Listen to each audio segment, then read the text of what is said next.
આજરોજ અરવલ્લી જિલ્લામાં મહેસૂલી તલાટી વર્ગ 3ની પરીક્ષા યોજવામાં આવી.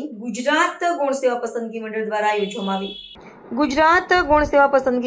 યોજવામાં આવી. જેમાં જિલ્લામાં 17 પરીક્ષા બિલ્ડિંગ ઉપર પરીક્ષા યોજાઈ. તમામ બિલ્ડિંગ ઉપર 17 કેન્દ્ર સંચાલક, 17 મંડળના પ્રતિનિધિ, 17 તકેદારી સુપરવાઇઝર, 17 સીસીટીવી સુપરવાઇઝર ઉપરાંત ખંડ દીઠ 6 ખંડ નિરીક્ષક અને 3 ખંડ દીઠ 1 સુપરવાઇઝરની નિમણૂક કરવામાં આવી.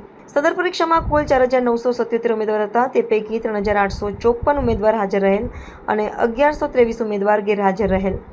આમાં હાજરીનું પ્રમાણ 77.44% જોવા મળેલ છે.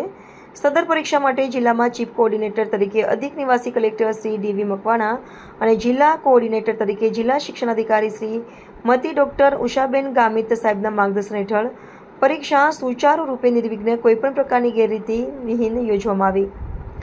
જિલ્લાના હાજર રહેલ તમામ ઉમેદવારોનું બાયોમેટ્રિક વેરિફિકેશન કરવામાં આવેલ. આમ પરીક્ષા શાંતિપૂર્ણ રીતે પૂર્ણ થયેલ છે. રિપોર્ટર જયેશ પટેલ, અરવલ્લી.